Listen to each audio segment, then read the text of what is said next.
more than generous. Yes, my name is Yuri Kubo. I'm going to talk a little bit about my time in SpaceX engineering, some of the lessons I've learned along the way. Some of you have worked at SpaceX, went through the same crucible that I did. I'm super interested to get your thoughts about some of these things, just because this is kind of what's been noodling around my head. These are the things that I chat regularly about with my old colleagues, how you harness kind of that special thing, what makes SpaceX engineering so special, uniquely capable on like time scales that are like create relevance to like these things that could have taken, you know, NASA 40, 50 years or whatever. Some things may feel obvious, some might not work for you, some of you might feel it wrong actually, which is great. I'm excited to have that discussion and that conversation because I'm still forming these things in my mind as I'm writing this and like deleting stuff and like trying to go back and fix things. So it's gonna be fun either way. Great, so just a little bit about me. I started my career at NASA, Johnson Space Center. Worked on a number of different teams across operations, including like in my time in mission control, as well as the engineering directorates. I did research on spintronics, essentially using electron spin as a 1 or a 0. It has a lot of profound implications for power density and other things for computers. But realized I had a lot more fun building test fixtures than the research itself, so I left. I was doing a PhD, but I left going master. Moved on to SpaceX to make a difference. It was a really tough choice given NASA has like infinite amounts of job security and you essentially just get to coast for the rest of your career, but it's like, why would I want to do that? Like, I'd much rather jump into something crazy and like change the world. So that's what I did. At SpaceX, I started out data controls. Quickly found myself in the control room with my background in operations. So did a lot of checkouts across the site, worked my way through the control room, finally being launch director, which is kind of the pinnacle of the launch operation. I simultaneously maintained my responsibility for data and controls, but it was for everything across the entire site, including like the hangar transport systems, landing pad, personnel safety systems. Like tens of thousands of pieces of I/O. I was responsible for all the automation on the site as well. I single-handedly wrote every single piece of automation that launched the Falcon 9 Flight 2 out of Vandenberg. It was Flight 2, so you'd think it would be the same as Flight 1, but the problem is that Flight 1 was the very first 1.1 Falcon, and Flight 2 was the very last 1.1 Falcon. So they were completely different vehicles, and no one gave a fuck about the last flight because they're all focusing on the next generation of vehicle. Like, all right, dude, here you go, good luck. Worked out great, but it was really stressful. I realized I didn't want to focus on tack time and like being the UPS of space and at the launch site. So moved on to Starshield. It's the third column there, where I was able to do like more leadership stuff there, gained a lot of insight into how to like run large teams at SpaceX, development programs worth billions of dollars, like many billions of dollars, which is pretty exciting.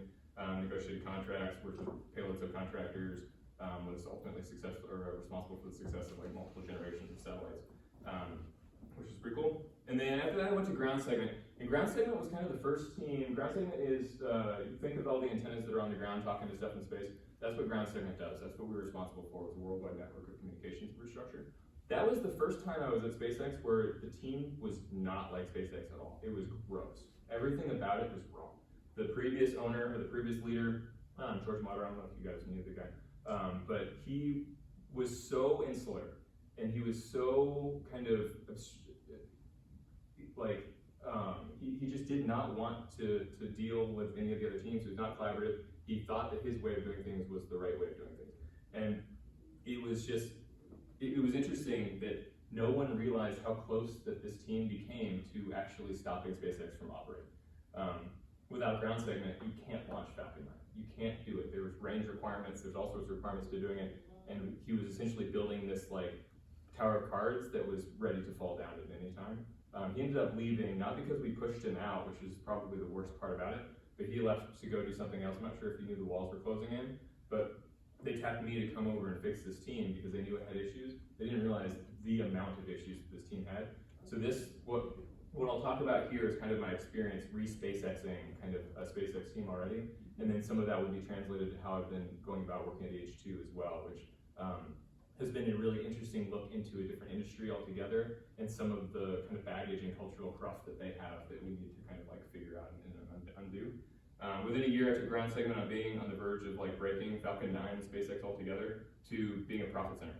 We figured out a way to, I completely re-architected the system, made it way more sustainable, way more impactful as a business unit, and we're actually going to start selling the service to others because we only needed it, every once in a while. If you think about, we're launching 300 times a year, 200 times, whatever it ends up being, but that only ends up being a small fraction of what the actual amount of time for these antennas are. And it's probably a couple $100 million industry is ground segment as a service. So we're going to start tapping into that. Dug in deep technically on each part of the team and use the ideas in this presentation to kind of turn it around. So I spent 12 years at SpaceX throughout these different endeavors. And why did I stay? He has a lot of gray hair to show for it. I got a lot of gray hair to show for it. I'm still relatively young. Why did I stay? Well, it's real hard. This is me, actually. You can hear me doing the countdown. 7, 6, This is like 12 years ago. 3, 2. Why wouldn't you stay? Essentially, you're in charge of all of this. You're doing the counting. You're so integrated into the culture and what's going on here.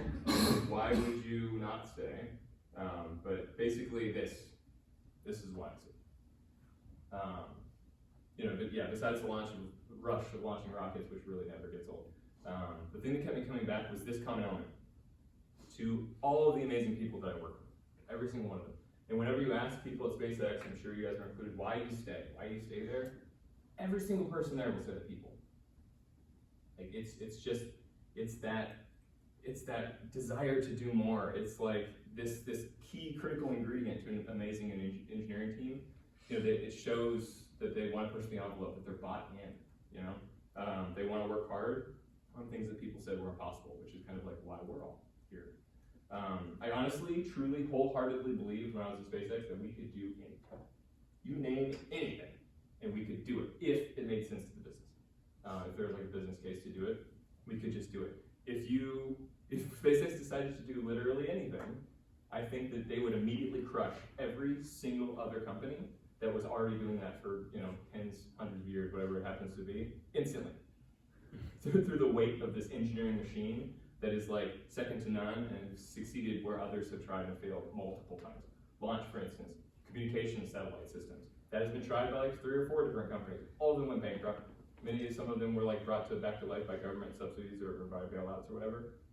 They were able to do this. I don't think it's profitable now, which is just an incredible thing to say after only a couple of years, even if you factor in launch costs, which are going down and down. Government contracts, space lasers. We have a space laser that's up in space right now that leading industry experts say is not possible. They tell us that our data is fake, essentially, that the things that we're doing is not possible, which just blows my mind. And this kind of audacity and the accomplishments that it fuels, that's what keeps people knocking on the door. That's what gets you that steady stream of talent. The question of how you retain people is a little bit less important at SpaceX than it is how you get all of these people coming and knocking on your door. And so now it's a matter of how do I make sure that I'm doing well enough to stay and not be supplanted by somebody else. This is kind of the first step in what I will call this filter that I'll get to in just a second. This is the super heavy landing from just a couple of days ago. This system that we're about to see here was contrived, and the idea is that you've got a tower with these arms that will literally catch this rocket in midair as it's landing. And this is I don't know, many tens of stories of height, 23 stories of height, and just this incredible thing is landed on its percent, on the same system that it uses to control itself in flight.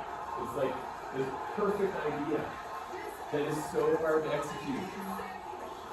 It's totally mind-blowing The only thing louder than the engines is the people screaming in the background. The people screaming in the background. This is not a miracle. It's not luck. It's a concerted effort by a team of dedicated, smart engineers, the kinds of people that you all want, the kind of people that I want on my team, across many different disciplines that believed in something bigger, even though they thought it was impossible. Frankly, even within SpaceX, when this idea was brought to flight, Everyone's like, there's no way this is gonna work. I'm sure you guys heard about this. Oh, Raptor, right. Yeah. No, Yeah. absolutely not. This thing's gonna blow up, it's gonna take out your launch pad, and everyone's gonna be sad because now you don't have a launch site. Yeah, you lose your launch site, you lose your ability to launch. That was the biggest. That's the biggest fear every single time. So like, this is what we're talking about. This is what we're competing against as like other industries. And this is what we need to bring to our teams in order to crush everyone else who's a naysayer for like the green economy or whatever. To SpaceX is a verb that I use constantly. It's like a really interesting thought. The very first time I said it, this was years ago, I don't remember when it was, everyone in the room knew exactly what I meant. Everyone knew exactly what I was talking about. No one questioned it. They're like, oh, yes, that means that like, I believe it's possible, and this is the team to do it. And it's gonna be hard, but like, fuck it. That's what we're here for. There's essentially nothing quite like this. There's very little that you can do that's at this scale. And green tech, I think, has a strong hook. I think this kind of hook is the same kind of thing that green tech has. When I was at Purdue this past week for a thing, and the majority of students that I talked to there actually were most excited about my time trying to decarbonize. We're trying to fix the planet. They were like, yeah, rockets are cool. You know, everyone knows about SpaceX. Everyone watches the things, but they actually wanted to talk more about the planet being on fire, which is great. Like I'm actually very encouraged to see that. But it's like an interesting thing that I wasn't actually prepared. I was more prepared to talk about some of the SpaceX shenanigans. But yeah, I think that like saving the planet is audacious enough to get people that excitement and then lean on our mission-driven cultures, because that's what we need. We need these people knocking on our doors to like come in and do the thing. So now that we've got this like influx of people, if we can kind of harness this idea of audacity, well, how do we make sure they're the right people? And that's kind of this idea here is the filter. This is the grand filter is what I call SpaceX's ability to maintain a high level of talent and energy through a conscious effort to select out people. It's what it is. It's hard to be or sugarcoat that, but like fuck it, that's what it is. It's a constant reevaluation of the needs of the company, the organization, and how each individual fits into that at any given time. So you're constantly moving the bar upwards. That's the only thing. It's just move the bar upwards at all times. Make the people that are coming in better than you. Make sure that these are the people who you would like be afraid of taking your job. Like that's what you want to be constantly coming in. It creates an outflow of engineers through a series of release mechanisms combining self-selection as well as forced exit, which is fine. And the following elements are some of these things, some of these parts of the filter that I found to be effective. Bless you. Bless you. Communication. Bless you. Bless you. I'm going to start out with communication because it's like the foundation for any healthy organization. Each subsequent element of this presentation is based on communication. It can be easy to find efficiencies and create better outcomes if you improve communication, but it can also be easy to let that fall by the wayside a little bit, which can do harm, like active harm to your organization. You can be technically excellent, for instance, but if you can't communicate, like what's the value of a great idea that you can't like tell people about? You can build strong relationships that you can lean on in times of crisis. You can push people on a sprint if they know why, like they will buy it if you kind of are transparent with them. And you can enshrine decisions. You can like evaluate things once and then not have to constantly re-adjudicate all of these things if you like have good communication.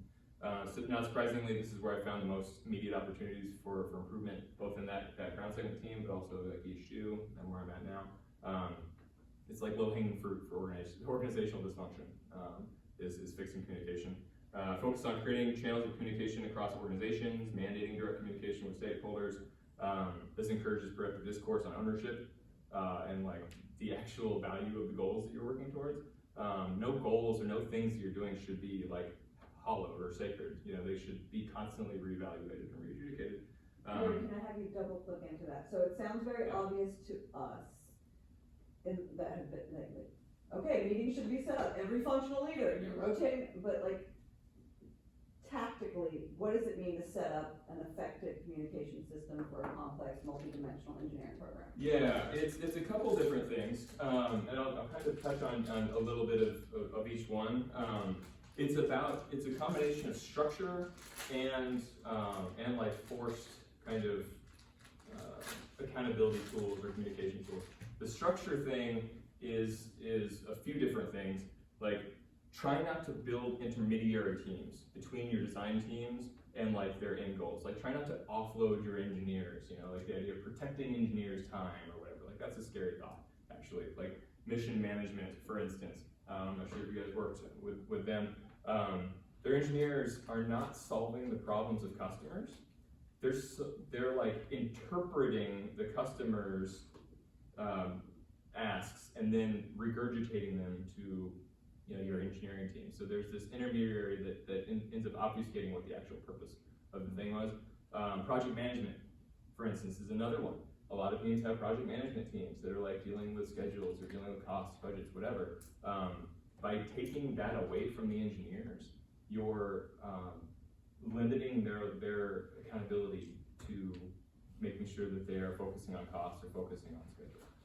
One of the guys that I work with now, we were talking about the schedule for his project, and he was like, "Yeah, I don't really know what the schedule is. I'll have to go talk to my PM." It's like, no, that's absolutely unacceptable. Like, you gotta know this thing. It's like, well, it's changing a lot of ways. No. Like, you gotta own this thing. That's part of this accountability that we'll talk a little bit about.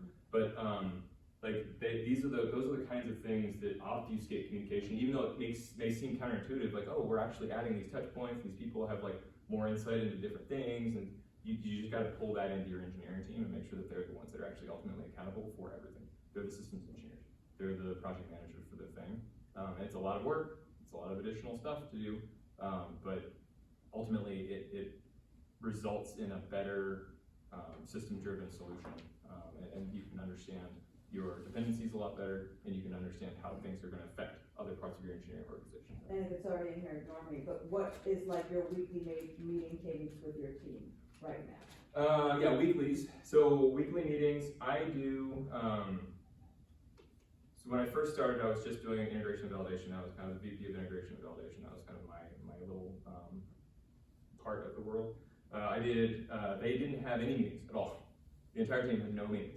They prided themselves on that, which is like, it's good. You're keeping calendars free, you're like doing the thing. But I found every single person didn't know what the fuck was going on in the company. Like, we don't know what that person's working on. Like, oh, we feel like there's a cultural difference between these two sites, and we can't figure out why. Like, well, when's the last time we talked to them? Yeah, they just weren't talking. So I like to have weekly team, like full team meetings at that kind of level. Very crisp, very, like, you have to be on time, you do the thing, and then you get the fuck out. You don't like have a lot of fluff. You don't go around asking every single person what they did. It's passed down. It's like, you go through the thing, you make sure that everyone has an understanding of what the highest value things are, and then you pass down what the goals are for the team, and then you get the fuck out. And I found that to be super impactful for everybody to now understand why it's important that someone was doing something, or why it's important that we rush to get this thing done. People were being told, hey, we gotta do this test, and we only have until this day, and they didn't realize that our company was like dependent on the outcome of this test. They didn't realize that we weren't going to get an investor if this test didn't go well, kind of a thing.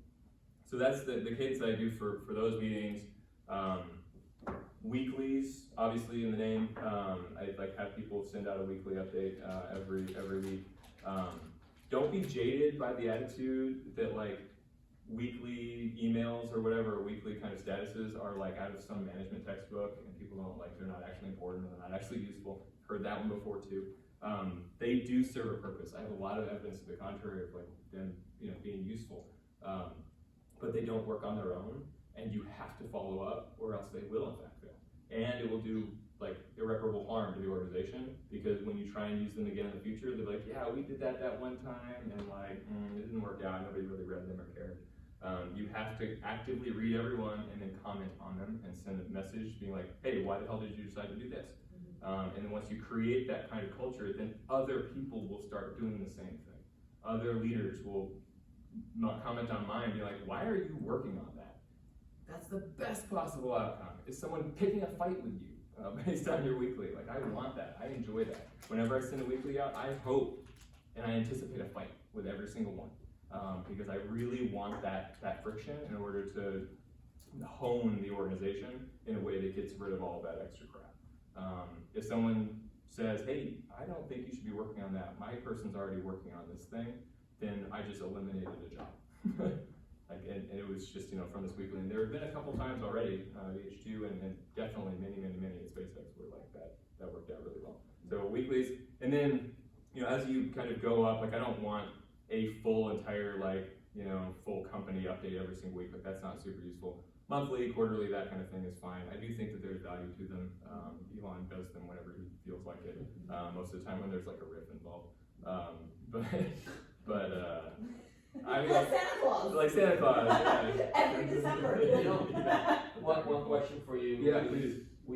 One of the things we struggle with at the ranch, the Ponderosa Ranch, right, was sometimes communication felt noisy. Like at some point it becomes, everybody has a lot to say, everybody's saying it. Yep. You're reading through like 20 emails at 2 in the morning and you find one email that says, "Talk this bulk incorrectly, starship's trying to pull up." Wait, stop. That actually happened, right? Yeah, absolutely. More than once. And so the question I'll have for you, how do you deal with that nuance, right? We have to communicate, we have to increase, everybody should be able to communicate and be able to like go in every part of the organization. How do you counterbalance that with, it's a freaking cacophony of noise and we can't decide, what's signal and noise, right? Yeah, it's true. I think that it's about the, like each one of the people who's sending a weekly or who's like putting out standard communication. First off, the amount of words should be inversely proportional to the size, the distribution, and the number of people who are reading it. So that's one way that you can kind of limit that impact, but at every point along the way, like your individual contributors at the lowest possible level, they'll write probably a lot of stuff because they're working on very detailed engineering, they're doing these things, and as a leader for that organization, it is your job to synthesize that information to the most important, like distill that to the most important thing, and then increase it to the next level of communication, and then those people will then distill it to what they think is important for their team and redistribute. So it's just a series of, again, filters of and distillation, and making sure that your leaders are in fact reading them and distilling them in appropriate ways, and like bottom line up front kind of things. Like, hey, here are the things that we did well this week, here are the things that we did wrong, here are the things that I need help from or like asked, or here are some of the decisions that we made that we know impact these critical teams, like a torque spec or something. Like, hey, we're changing this. It will blow up the rocket if you do it wrong. It's just a matter of synthesizing and distilling those key points and making sure that the right people are on it. Because yeah, you can't have your individual contributors sending a weekly out to the entire organization because you can't parse that. But you can have your leaders understand what is impactful because they should be the systems engineers at a higher level. They should be able to make those connections that their ICs might not be able to do, and then channel that communication in appropriate ways. That's how I would respond to that, and that's how I've tried to make that work here. But again, if there is something like a torque spec that is being changed or whatever, it should also not be the weekly necessarily that information is being disseminated to the stakeholder.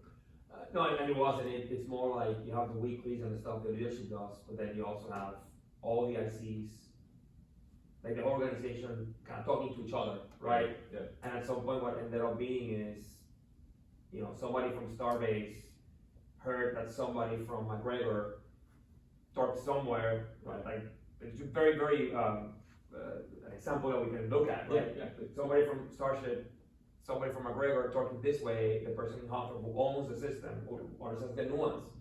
Are you applying underbolt lube to the bolt? That the case factor, all these things, right?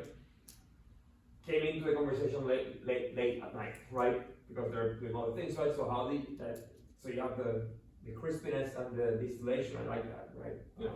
Of the leadership team, and then the ICs, how do you make sure there's a culture of the information gets to the right place, in a crisp manner and a timely manner? Yeah, I would ask, I guess, who was the responsible engineer for that part that was being tested, kind of, and McGregor, and that had a spot on the rocket, and who had a design engineer? Who was actually the RE for that? The RE for that part? Yeah. It was our team. I don't remember right now.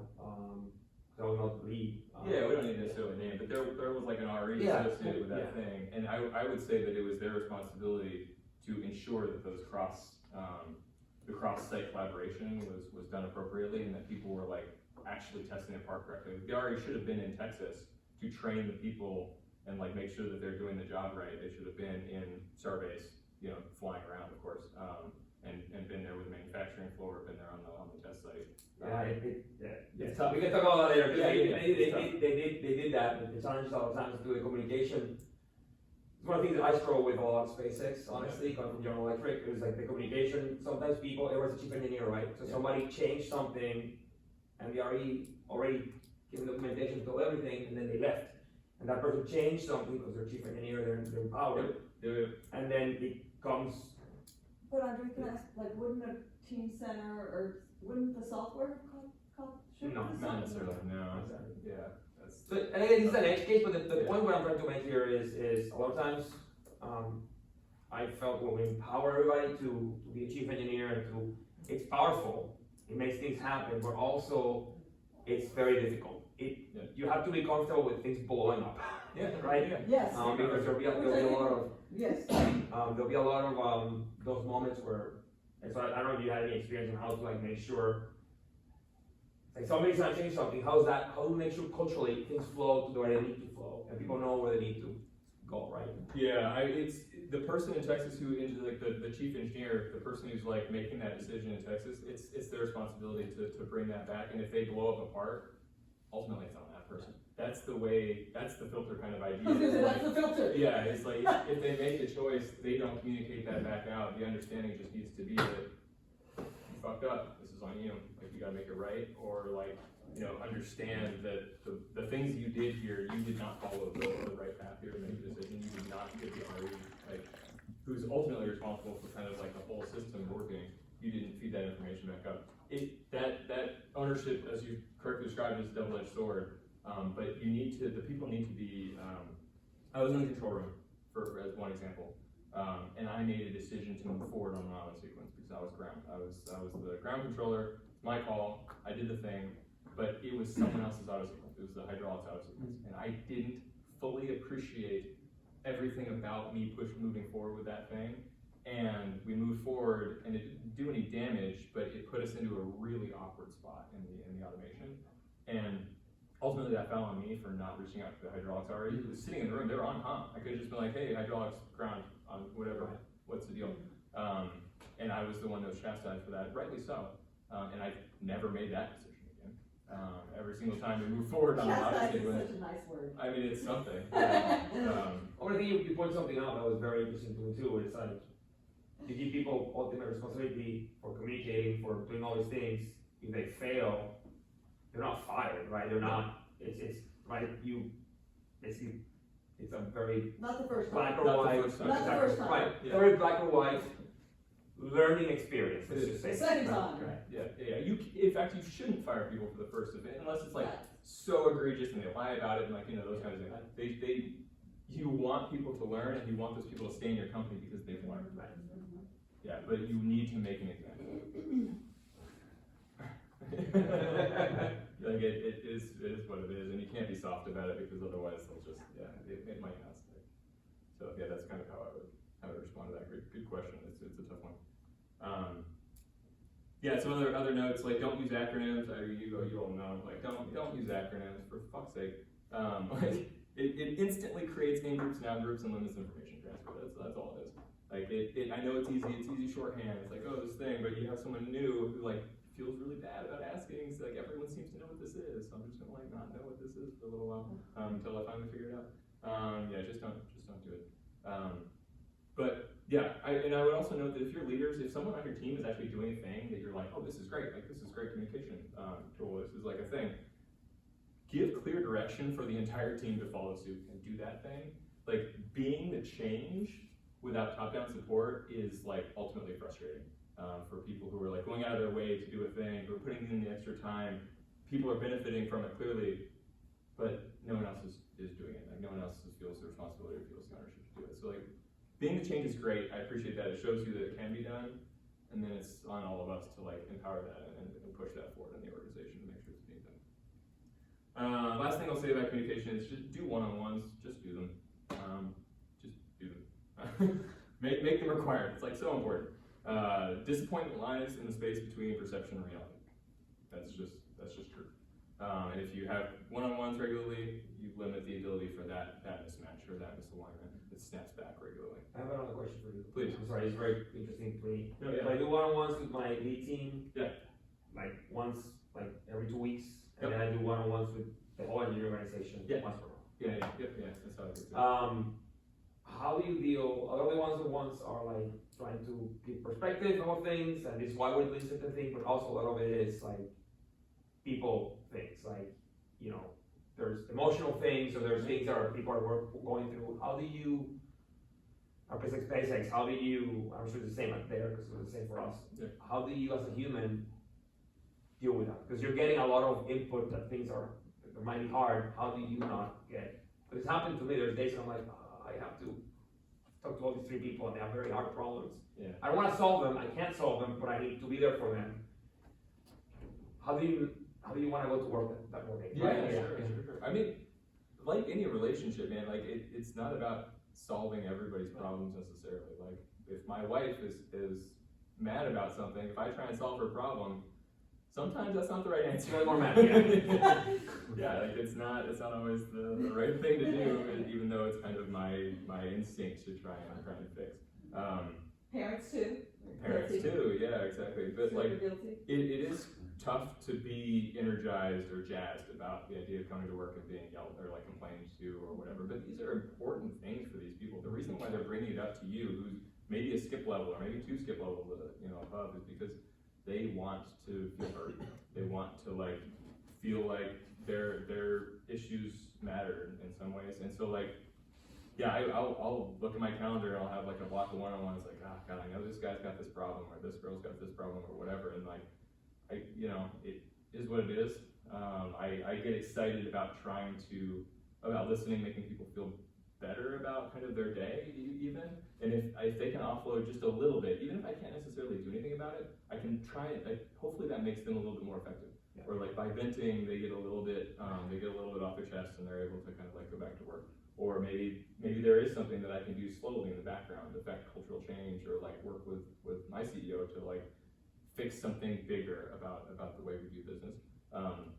I take notes, and like at the end of the day, I'll kind of write a thing of like, I have this list of things that are like impossible tasks, like things that people complain about that are kind of out of my control, but are things that I want to make sure that I maintain thoughtfulness about, because there might come a time when I can make a change, or there's a reorg, or there's something where we might be able to put some of this into focus, and I'll try and make change that way.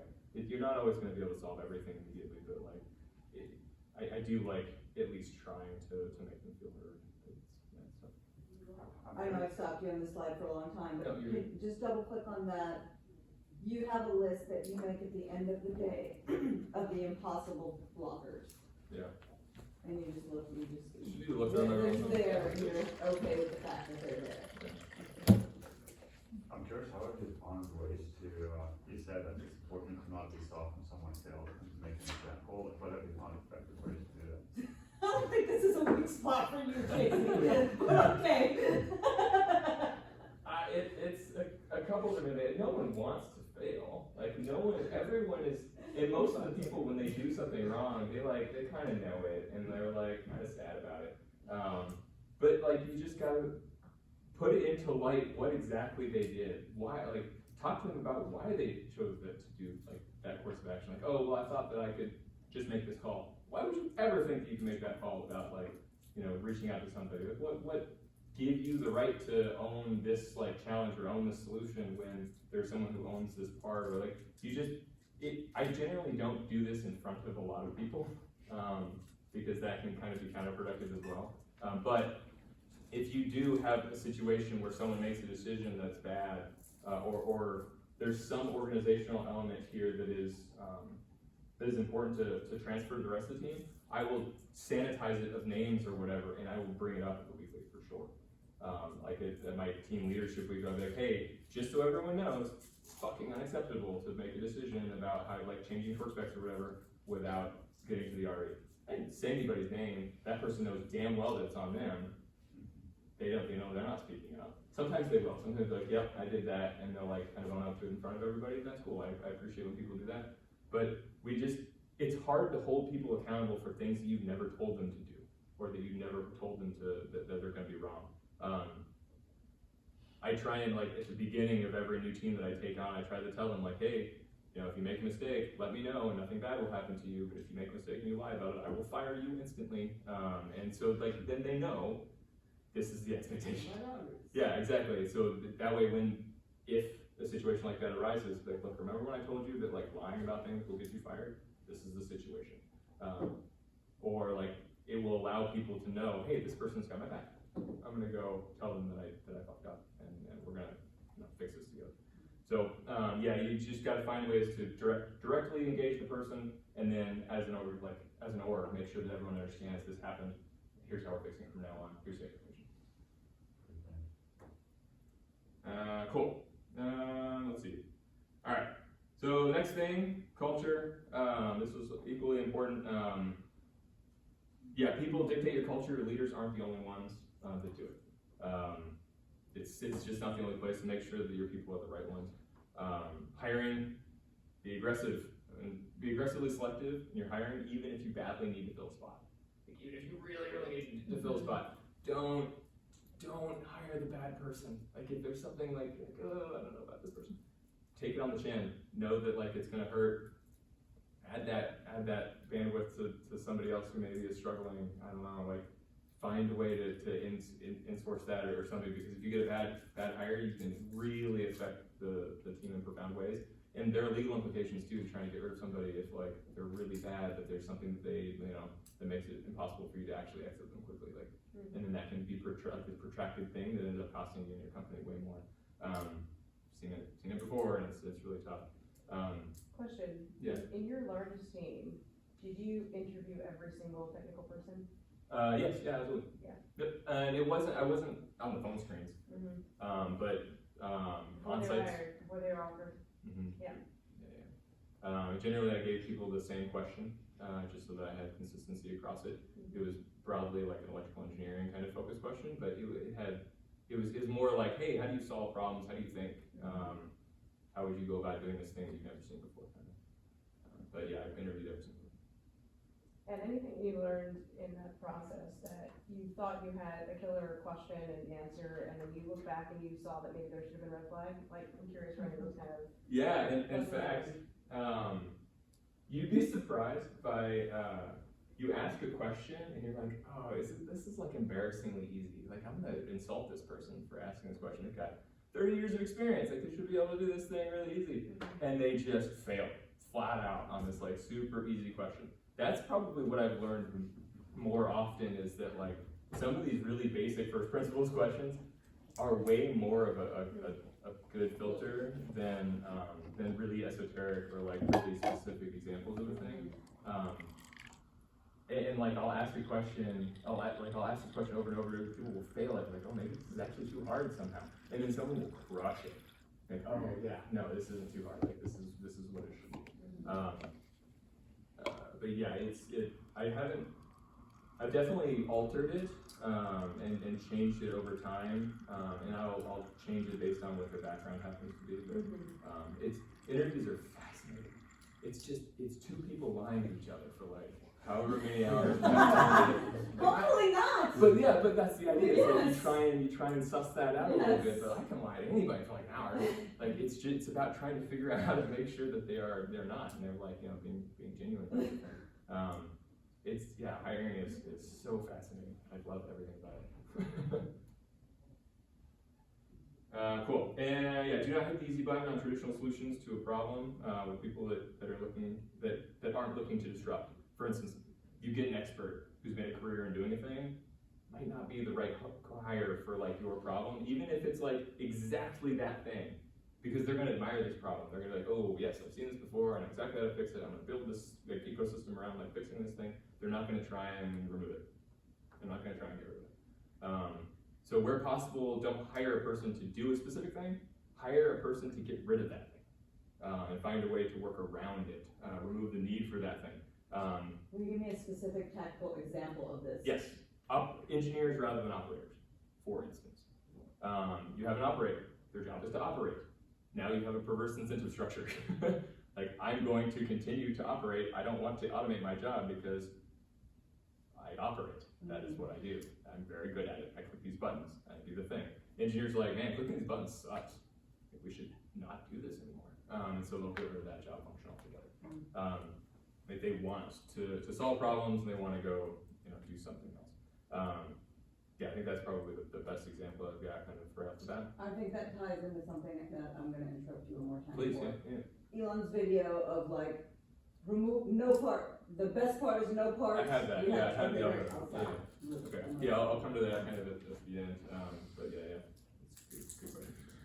Yeah, people should not worry about their job going away though. Like operators are kind of a specific instance because their job is to do that thing. But an engineer's job shouldn't be worried about their job going away. When they do get rid of the job that they're working on, they can now focus on new, interesting challenges. They should be, like, everyone should know that once they get rid of the thing, they've done a great thing for the company, now, next challenge, next challenge, next challenge. They shouldn't be like, oh, my job is focused on this, being responsible for this part, and if this part goes away, then like, I'm gonna get fired, I guess. I know people that work at a bunch of other companies that feel that way about their part. It's like, ooh, that's so gross, like, you're never gonna get rid of this thing, your company's never gonna get better. So yeah, find a way to ensure that everyone understands that. The company's gonna evolve over time. It's gonna have different phases of growth, and that means leaving people behind. Not everybody, but longevity does not equal aptitude. It does not equal capability. And people's strengths are useful at different parts in the company's like growth and timeline. Like there are some people who are really great at being early on in the thing, who are like good at fighting fires, wearing much hats and all those things, but they might not be able to communicate very well once you get to a large organization. And because they were there at the beginning, like, oh, I feel a need to like hire or promote this person. I feel a need to like, have some loyalty to this person because they were there from the very beginning. It's like you can end up putting people in, you can end up promoting people to failure. It's that age-old adage of like, this person's great at this job, so they must be good at managing that job. And like, oh, they're good at that one, so they must be good at the other thing. And then they finally get to a point where they're failing miserably, and then they can't go backwards. You can't like promote this person without feeling. So yeah, you really gotta make sure that you're watching out for that. And just to note that like, there are very few people that are actually critical to your business. Very be willing to like take a risk on some of these people. Like, oh, if I get rid of that person, will my company survive? Yeah, probably. Except for maybe you, which is important to realize and maintain your spine about being willing to get rid of people. It's just part of this filter because that culture is really hard to undo once it gets entrenched. You'll like any minor changes to structure or personnel become fear. You get to a point where you're paralyzed. You can't make decisions because you're like, oh, well, if I change that, or if I change that person's role, then these 15 people are gonna get mad because they really like this person, and like, oh, like this culture is way different. Like you gotta maintain an organization that's flexible. Try not to make it stay stagnant. The people's responsibilities don't change over time, or like, it's harder to unwind. Top-down directive is one way to do this. Like constantly question the cultural norms of your organizations and your people. Especially across sites or within small isolated teams, do the thing. Yeah, at SpaceX, everyone kind of knew that we had hard work to do, and everyone knew that their job was kind of expendable. Just kind of did.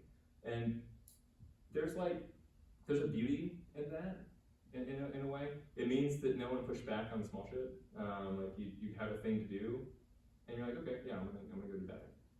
Rather than be like, oh, well, you're changing the way that I do business, and it makes me uncomfortable. Like, I really like the monitors this way, or something. It's like, I don't know shit about that. Like, we just want to solve our problem. Being expendable kind of allows you to look past some of the ownership of very specific implementation details. One other thing to look out for is empire building. It can be your canary in the coal mine. People are so worried about like having more responsibility. They don't have enough responsibility. They're not doing enough in the current thing that they're doing. They should be stressed out to the point where they cannot fathom owning more things. Yeah, the most turf wars that I ever saw was in times of peace. When people actually have time to like put their head up, you're like, oh, what is that? Like, I want on that thing. That's when I saw people like arguing about stupid shit. Was when they had Idle hands, idle like hands. the devil's playground. Exactly. Yeah, never compromise on safety or integrity. Can I guess on that point, because Yeah, our please. people are definitely stressed out together, like, Yeah. we keep giving them more and more stuff, and then the balls start dropping, right? And so, I'm interested in how you maintain flexibility without, I mean, like, in something like this, you probably have like pretty detailed tracking of tasks, but yeah, I mean, like, how do you balance giving people too much, because it just is, versus having them not burn out. Yeah. Burnout is interesting. The idea of burnout is interesting. Like SpaceX was always, we were always aware of it. It happens. It like does, like we were just churning through engineers like crazy. Burnout is like, it's also not necessarily about hours. The industry, or like, I don't know if it's an industry, but like the place where burnout actually happens the least is in nuns, actually, because they believe very strongly in what they're doing. But they work all the time. They make sacrifices all the time. They're living like these lives where like they're constantly, it's all about sacrifice, but they don't quit. Like there was some study about like where burnout occurs and where it doesn't. And I did not ever think I'd live to see SpaceX engineers compared to nuns. well, So no, this but is that's the thing. As long But as that's it's great. you're really mission driven, and you're really bought in, and you feel ownership of a thing, and you feel this like I don't know, like this need to do the thing. You're gonna do it. Well, it's because the mission is above self. The mission is above self. Our mission is greater than Right, self. and with nuns' religion, it's very easy, it's very clear, right? Like I respect the shit out of these people who are willing to sacrifice them. So you're saying But Religion.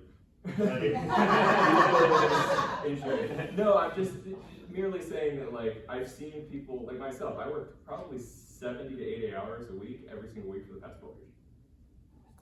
I got family, I got wife, I got stuff going on, and like I just did it because I believed so strongly in what I was doing. And then at a certain point, I looked at my kids and I was like, like I can't do this anymore because the planet's on fire, and like I don't want to send a couple wealthy people to Mars while you like live in this hellscape in the future. So now I'm doing 70 to 80 hours at HU, and it's just kind of how it goes. But I believe really strongly in what I'm doing. I believe strongly in the team. And so I go for it. And you talk about balls being dropped or whatever. Generally, the balls that are dropped are the ones that like are the least important. Yeah. So it's one filter actually for what your team should be working on. SpaceX was lean by design in order to make people choose between what they were working on. And if you set something aside and it's that critical that it impacts your ability to do work, then your organization or leader has to figure out. I think just a note on that, one of the biggest interesting things I learned there was like, give the ability to fail to people. Like the best part is no part. Well, what ended up happening is like, really the full thing is the best part is no part until you find out you need the part, right? Yeah. Right. So it's like you remove things, or you add tasks to the person.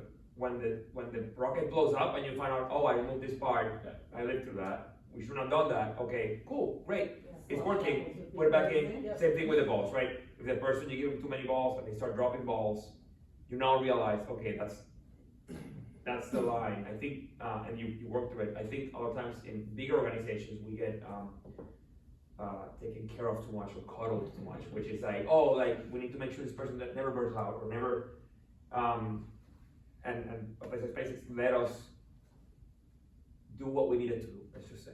Yeah.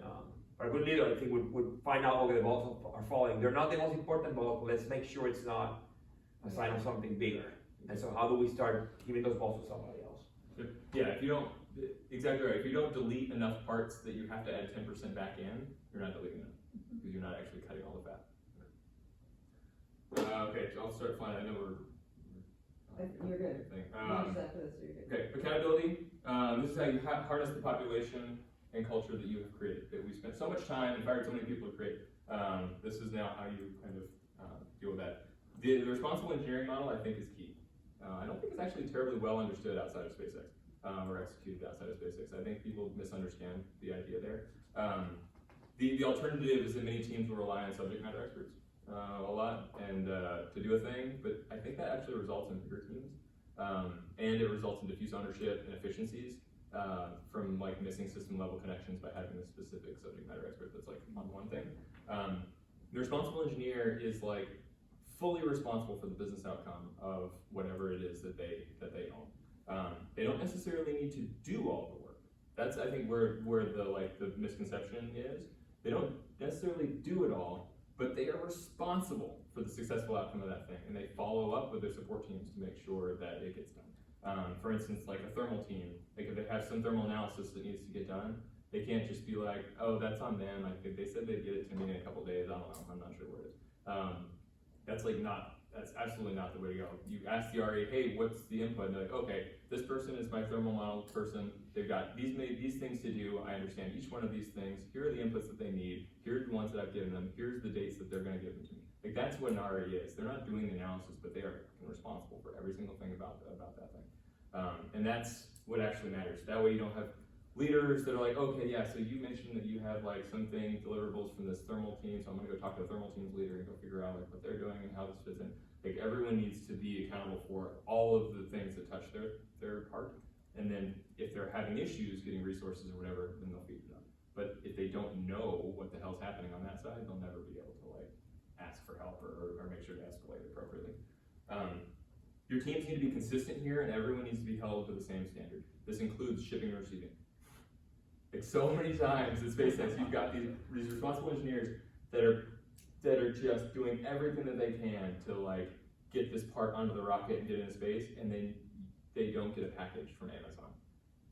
And they're like, what the fuck, shipping and receiving? Like, oh yeah, I don't know, it's like, it's hard to move packages around. It's like, no. Like, we gotta figure out a way to make these people feel the same amount of responsibility and ownership as we do. Like, I've got videos of like, we had this piece of flight hardware that was on this like carrying case, and the shipping and receiving team was responsible for inter-site moves. They lifted it up on a forklift, unbalanced, and it just fell over. Oh, you too. Right? Yeah. It happens all the time. All the time. It's like, why are we hiring these people? And I understand it's harder to like, there are certain levels of people that maybe it's harder to hire for with the same level of accountability. It's a tricky challenge, but you should hold your leaders at that level accountable to making sure that they're training these people right, making sure that they're getting the amount of like oversight or whatever that they need. When you go to them, like, your people drop a flight part, like, yeah, sorry, it's hard. Like, that was the kind of engagement we were getting from shipping and receiving, and it's unacceptable. Like, the entire team should have just been fired, and like, we should have. One thing that worked there is having the REs talk to the people from the ground up, from shipping and receiving, be like, hey, this part, like, give them the fear of God that they have. Right? It's like, if this part bends, this is gonna happen on the rocket, and you're gonna have a very live explosion on live TV, and we're gonna trace back to you. Yeah. Come to me, and it's not like fear, it's more like, hey, you're enabled now, you understand the part, you're part of the ownership. You're part of the ownership. Because I think most of these people sometimes don't feel ownership, and then that's why they just, oh, it's another thing, you know? Yeah, exactly. And it seems like for the RE, in your mind, no detail is too small, No details. right? And especially if it's off schedule, if it's off track, you better be in the weeds. Yep. Yeah, I was outside directing traffic. I have You no, don't on the factory floor, right? literally stopping people like cars that had no business like getting into traffic and telling people not to go. Yeah, and so we could forklift the thing across the street because shipping or receiving, like, they couldn't help us or whatever. There was something going on. So you own it. The RE owns it, and that's what it is. But yes, getting them bought in on the ownership, that's a key point. That's a really good point. Yeah, people aren't always used to this.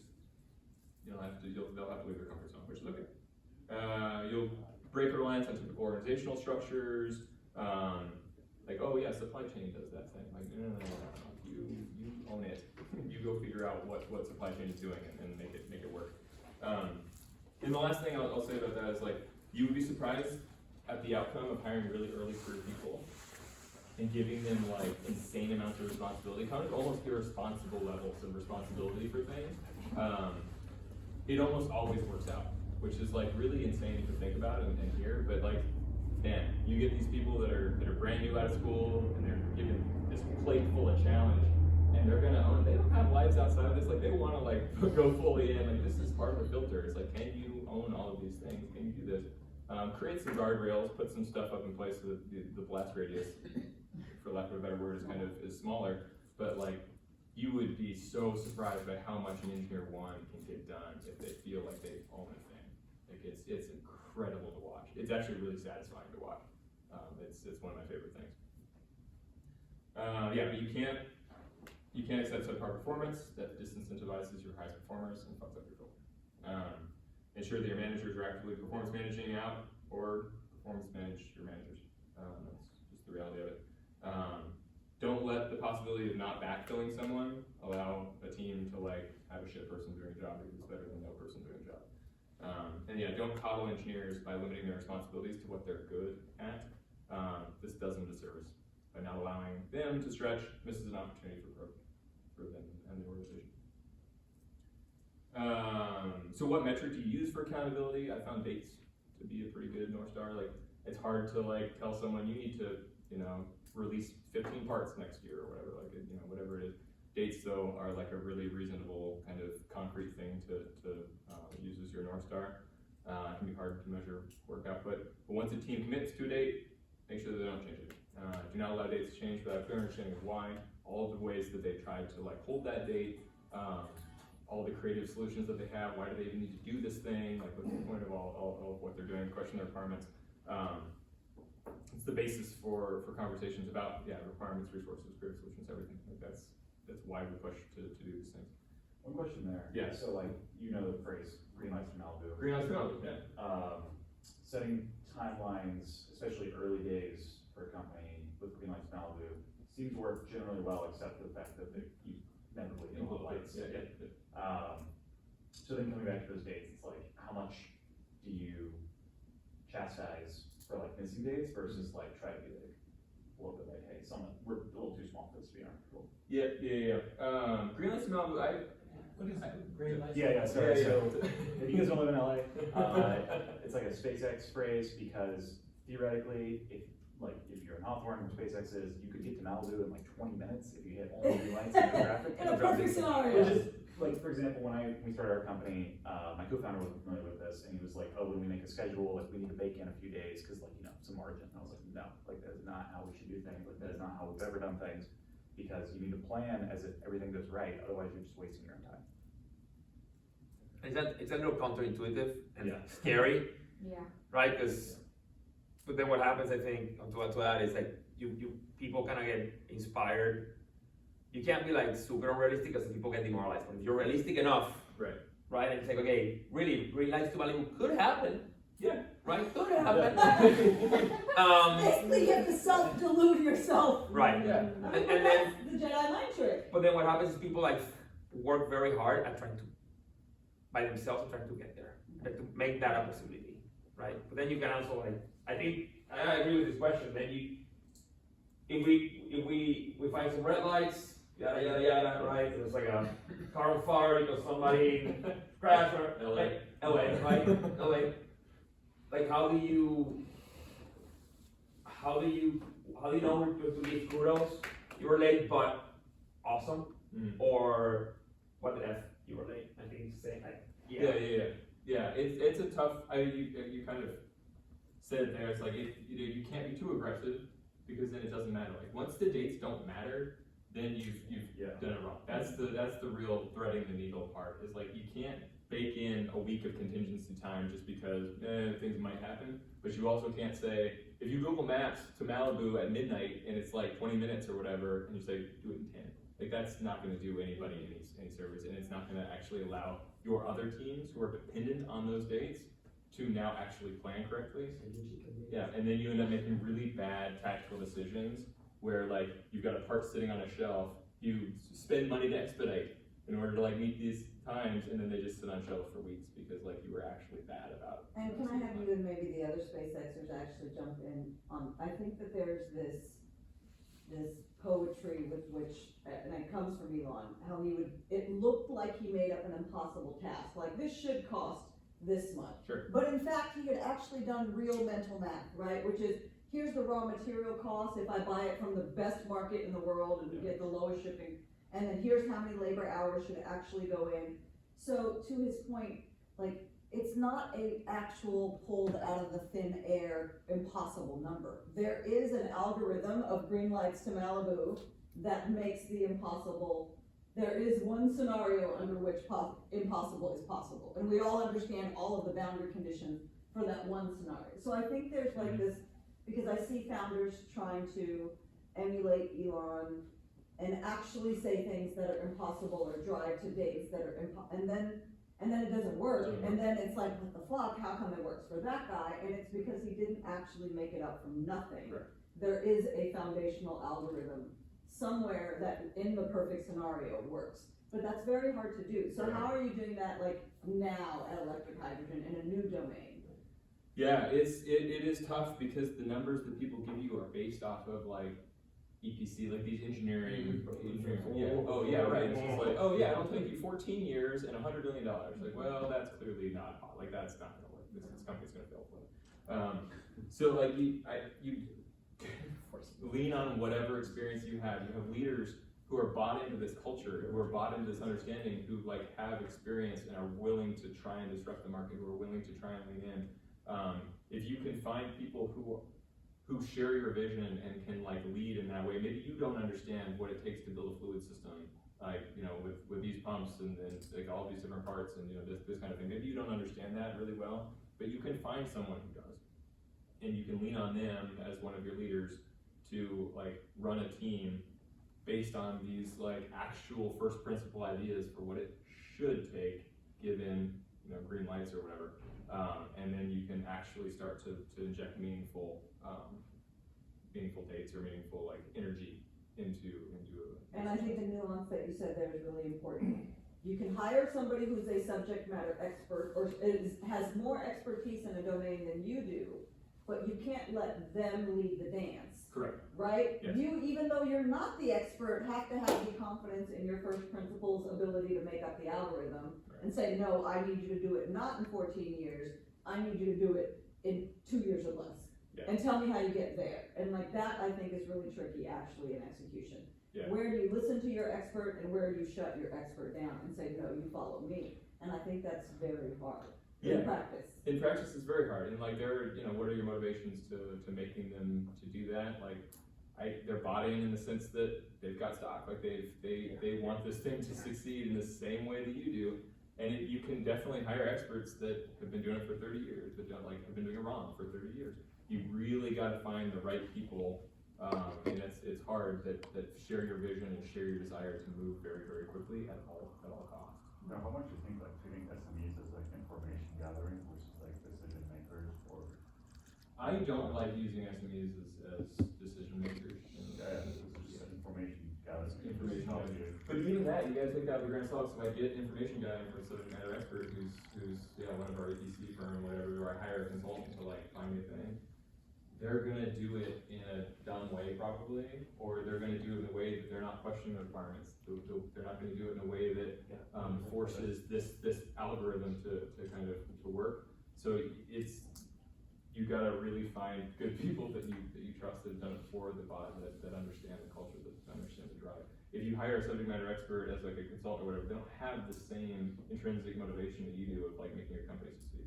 They don't have the stock. I think the motivation is still, we work with like Fluor, APC, right? And we're like, on that note, they're the experts, they know how to make a plan, right? And they come back to us after like a bunch of money with, this reactor thing, big building, we're gonna have an elevator for ADA assistance, and we're like, nobody in a wheelchair is gonna be working on a reactor that's like 2,000 degrees Fahrenheit. Like, I'm sorry, like, we're not gonna do that. And they're like, no, but we don't know, maybe you need ADA. It's like, dude, it's like $1 million of cost on the plan. So that was a big learning for me, to be honest with you. Exactly what you're just saying. It's like, the idea would like, does Fluor care if we leave or no, we'll use another customer. Yeah, exactly. We paid already, by the way. So, you know, whatever, right? Yeah. So it's like, how do you align those incentives? to But the Andres, people? can I ask a question? So this will be a foreshadow for the Factory of the Future talk, and it's a big overarching question I have about how much vertical integration that SpaceX does and where it applies to climate. So, I think maybe we like rented cranes and stuff, but we pretty much built our launch sites, right? So like, 100%, yeah. so, but I also have talked to Air Products, which is trying to vertically integrate, but then when they need 50 pipe fitters at once, they can't get 50 pipe fitters at once, which is, so I'm very curious for you guys to continue this discussion, and I'm gonna let you get back to your slide, but I think figuring out the plant scale, the techno-economics at the plant scale, that is whether or not you have businesses that are gonna get to $100 billion or not. Mhm. So if we're letting the EPCs lead this plant scale dance, that's not gonna happen. Okay. So there's a balance point that we gotta find where your EPC cannot be leading the dance. Or just like if you hire a home contractor, you think they're gonna finish your project on time because they said it'll be done in 6 months, right? No. So I think that but I get that we can't be our own EPCs. You can be, you can. I think Well, then maybe that that's is more of the at a answer. certain level, I'm right? gonna It's do like, that now. But I want you guys to talk more about this in the break after. What's the EPC? Engineering procurement. Engineering procurement. Correct. So you build- Oh, acronyms. Sorry. Building. Yeah. So if you're gonna build a factory or a big plant, it's like $100 million at a bank. But normally you go to these big companies and they have a bunch of engineers and they'll just size all the piping. You had a Well, Bechtel to do it for you. Bechtel, right, Bechtel does it, right? You were an EPC. ABC's in the room. Yeah, so engineering, procurement, construction. Yeah, but my Go point, ahead, that's you. was like, if you try to just like not have any SME in the room and try to reinvent the wheel, you spend so much time just discovery of how True. things are done. So if you treat the SME as just like, give us the playbook of everything you've done, and then it's the RE's responsibility to like question that, then it becomes more, because else like, at some point you end up spending so much time reinventing some of the fields of getting to discovery of like even a supplier that, you know, it's like this is the supplier that sells to the whole industry, so just. I mean, sometimes they do it wrong too, though. Yeah, but at least like that information gathering. can Yeah. be Usually well they're done. doing it wrong Yeah. when they sell to the whole industry, because their incentive is keep lining my own pockets, not to make your business better. So I think Yeah. anybody who's a supplier, their incentive is never to improve your business or to make themselves less useful, right? Like that would be counter to my own incentive, always. Yeah. Yeah, it's a good question. Yeah, I think there's definitely room for subject matter experts. There's always, you know, but if you can get them, if you can get a subject matter expert that is also kind of bought into the mission, like that's obviously the Yeah. best possible way to go. But that can't always be true. Cool. All right, let's keep rolling. There are some ways the diffusion of accountability can occur. I talked about systems engineering. I talked about project management. Those kinds of things. Empower your team to make decisions at the lowest possible level, and they will feel bought into those things rather than being dictated to do it a specific way. They'll work harder on their own solution if they came up with it themselves a lot of times. Guide them. But yeah, how do we guide some of these decisions and empower the team? It's through like engineering doctrine, is I'll call it here. These are some thought processes and frameworks for decision making. We'll talk a little bit about failure can be an option. In fact, I really strongly believe that it's like a great thing. The so-called like space spiral has ended up driving development costs, at least in the space industry, for a long time. It's like this idea of demanding for higher reliability forces higher costs, which in turn forces longer schedules and fewer missions, which in turn increases demand for higher reliability, except if you get no willingness to fail increases costs and debt time, like a NASA, for instance. Programs in SpaceX are designed to be resilient to failure, I think in a lot of ways. They're much cheaper, faster, taking on significant risk, while balanced with opportunities for profound learning. Starlink, for instance, like the first launch of Starlink that we had, we put up like 50 satellites. They weren't sure if any of them were going to work. They put up 50 things. Actually, like 46 of them ended up working, which is pretty incredible. But it was every single one of them was like, we don't know if this is going to work or not. But they thought they might be able to learn enough about what space-grade electronics mean, or what like the deployment mechanisms are, or whatever, to make it worthwhile. And yeah, actually, everything ended up working. Landing attempts, Starlink launches, failure increases cycles of learning and opportunities to reduce time. If people feel like they're unable to fail, or feeling like failing will impact them specifically, that impacts their ability to make decisions and find solutions. Negative solution framing, for instance, is one thing that I hate. The response isn't like, how can it be done? It's like, here are all the reasons why it can't be done. Like, and that crushes innovation. It totally deflates the balloon in the room when everyone's talking about why something can't be done, rather than like trying to figure out how it can, and then questioning some of those assumptions. And people don't make good decisions from a place of fear. It's the truth of it. However, it's important to note that there are various types of failure. Fundamental physics, or some missing foresight that we didn't understand, those kinds of things, that's okay to allow that kind of failure. However, lack of due diligence, effort analysis, testing because it's hard or whatever, that's totally unacceptable. That can never be the case. Use opportunities to learn from mistakes, do things like we had this idea of hot wash, it's like a retrospective, whenever you have a failure, or whenever you do anything really. Sometimes it'll be finger pointing, but like stop that shit in real time, and make sure that the culture and the attitude is like everyone understands what you're trying to do there. It's not about who did it wrong, it's about why were they put in the position to be forced to make a decision that was wrong. Be open about failure, be thankful for feedback. You know, the idea here is like, yeah, failures can be spun to help your PR machine, even if you're afraid of failure, even if you're afraid of bad press or whatever. If you own the narrative, if you do fun things with it, you learn from it.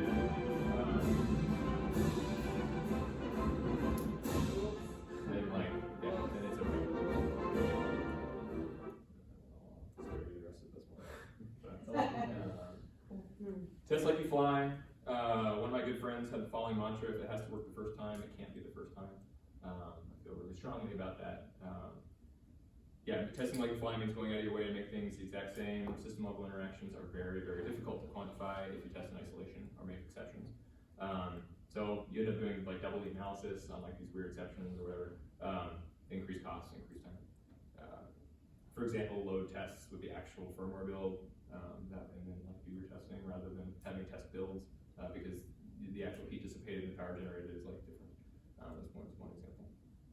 If you have test platforms right now that are not exactly like your actual product, don't ignore them or don't allow people to be like, all the data from that's not right. It's not the same. And like, why aren't you doing it the same way? That's the question. Why can't we change this thing to be more like the product? Yeah, be creative about your test rigs. Yeah, find ways to stretch your engineering team to get cycles of learning from all of your testing that you do. And this can include things besides just hardware. It can be like processes and logistics. I had my team send an antenna to Hawaii, and I gave them 1 week to execute this thing. 1 week was like on the cusp of being realistic. It was definitely a green lights to Malibu situation, but they actually did hit it by stressing the design modification process, the logistics. It was by sea. Like we could have just deployed one in Arizona or whatever, but we wouldn't have actually moved it by boat, which was important to like understand the roll-on, roll-off kind of aspect of getting these things like over to a different place by boat. We had them on generators on Starlink. We had like a couple mobile platforms that they had to deal with. So all of these things added to cycles of learning on our logistics, actually, which was super impactful at the time. It allowed other teams to focus on customs and international paperwork, which was actually more of a paperwork exercise than actually cycles of learning, which is what we were doing the other one. The team was incredulous about the ask. They're actually really pissed off at me at the beginning of it, but they were grateful after it was done because they did a thing that they thought was impossible. They were excited about it, and we learned a lot of stuff. And then lastly, I'll talk about the algorithm. We've kind of referenced it a couple times here. This is an engineering process that Elon distilled and communicated to the team that I think is actually really insightful. There are 5 steps. They're right here. The first one is make the requirements less done.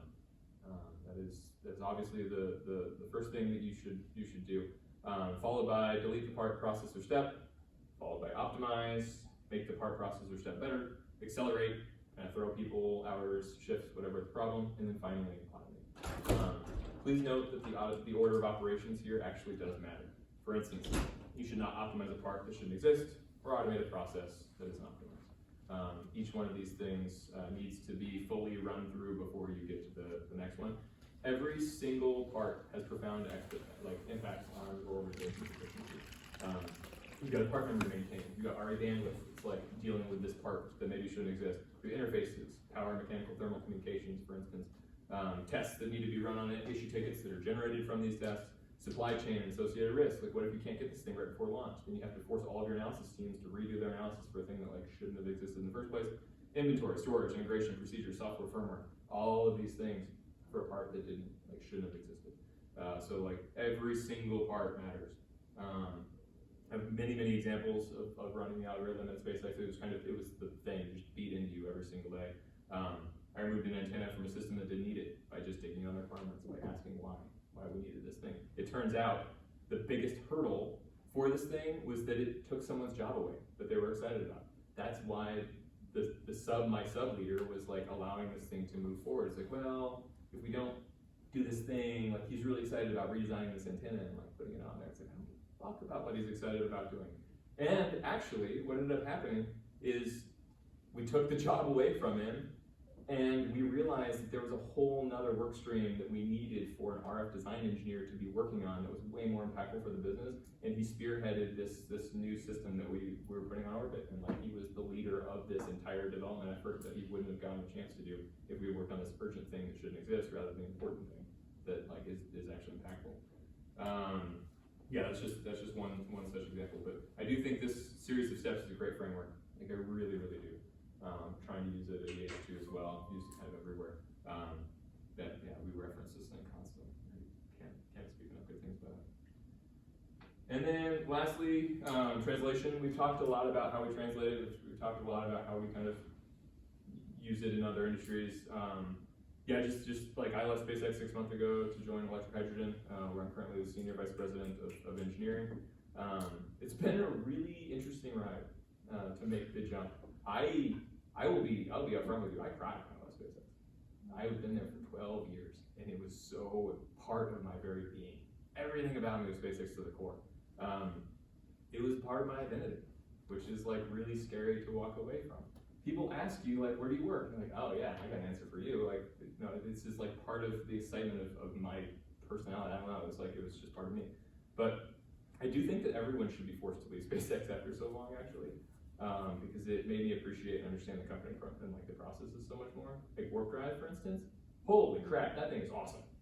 It's like EIS software that we use within SpaceX that is like just blows everybody away in terms of like how we do. We should like it would be great. There's like 20 startups that are all trying to recreate one portion of it. And they all suck. Yeah, exactly. And they all suck. Yeah. And like, man, it's just incredible what we had that I took for granted. It also made me think more critically about what we did as a business. I mentioned at the start of this, but like the most common conversation I have with my peers and colleagues is like, how do we reproduce what we did at SpaceX?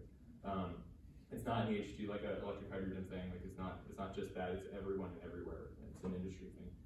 Some industries I think are just more aware of the possibilities than others. Some are just they actively push back on the idea that there's something better, and that's sad because I think there are so many profound ways that we can all do better.